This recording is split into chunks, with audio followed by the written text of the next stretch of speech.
Dans l'île Notre-Dame, entre les pavillons de Grande-Bretagne et d'Australie, le pavillon de la République fédérale d'Allemagne, que tous les architectes s'accordent à désigner comme la merveille architecturale de l'Expo 67. Salut à l'Allemagne, à sa grandeur, à sa force, à sa beauté. Son pavillon est l'image parfaite de ses aspirations poétiques et de son génie technique. Terre d'avenir de l'Europe, Allemagne, où les enfants sont rois. Pays des jardins, des roses et de la promenade. Pays grand ouvert à toutes les découvertes. Wunderbar.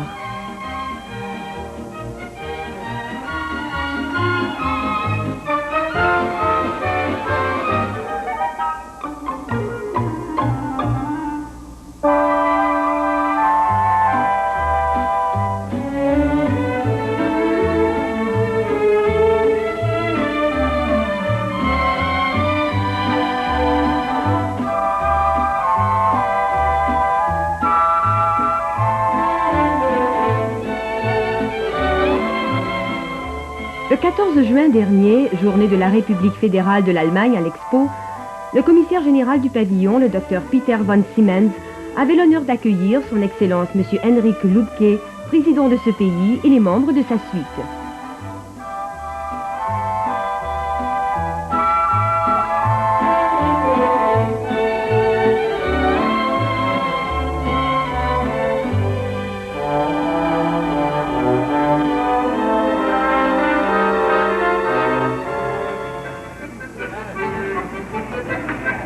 Une ambiance de fête régnait sur le site de l'Expo pour célébrer la journée nationale de la République fédérale de l'Allemagne.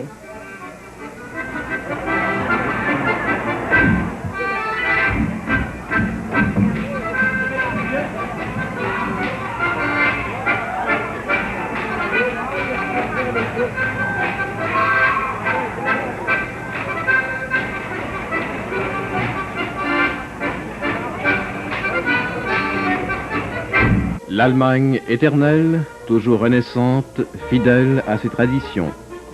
Terre de génie, de savants, berceau de toutes les découvertes modernes, l'Allemagne expose à Montréal des moteurs et des véhicules automobiles qui prouvent que dans les domaines purement techniques, ce sont d'abord l'étude systématique de tous les facteurs déterminants, la connaissance exacte des phénomènes physiques et l'amélioration des matériaux sur des bases scientifiques qui ont mené à un degré d'efficacité extrême la puissance de rendement de ces machines.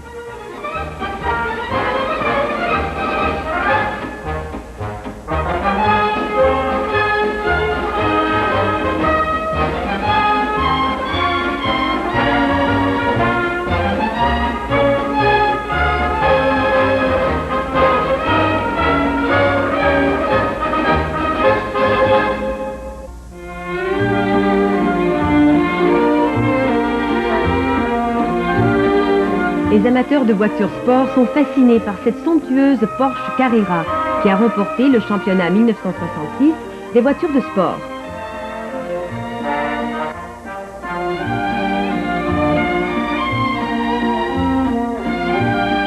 Une autre manifestation de la journée nationale des gymnastes qui excellent dans les exercices de trampoline et aux barres parallèles.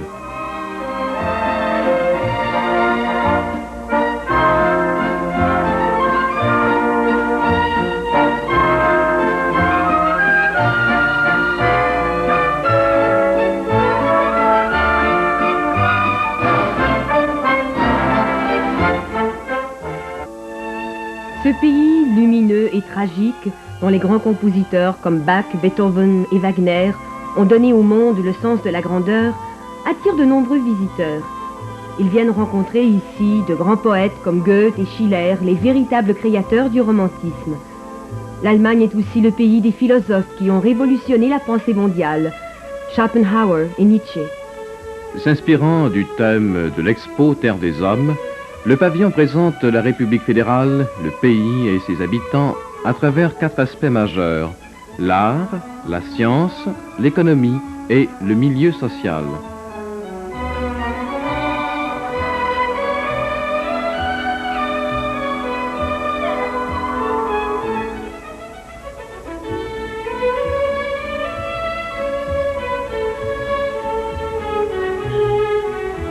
La place de l'Allemagne sur la terre des hommes s'impose comme une totale réussite.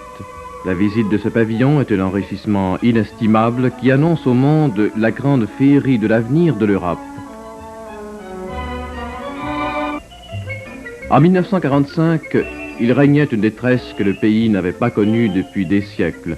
Villes détruites, industries ruinées, transports désorganisés, tout cela obligea l'Allemagne à une reconstruction à tous les niveaux.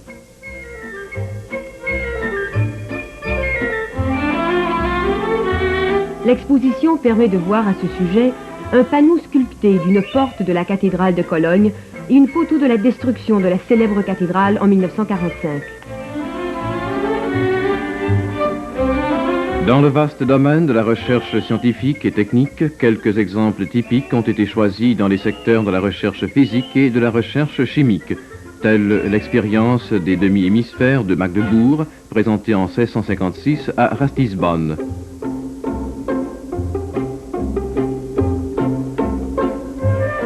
Dans le secteur des musées, dont le nombre atteint 1200 en Allemagne, nous avons remarqué des éléments d'exposition qui proviennent du musée Gutenberg de Mayence.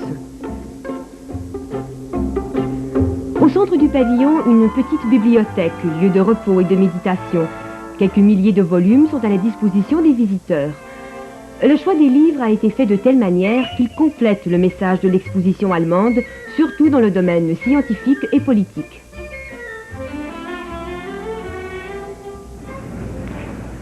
Retour à la journée nationale de l'Allemagne avec les gymnastes de l'Institut Meadow de Burg-Abenstein.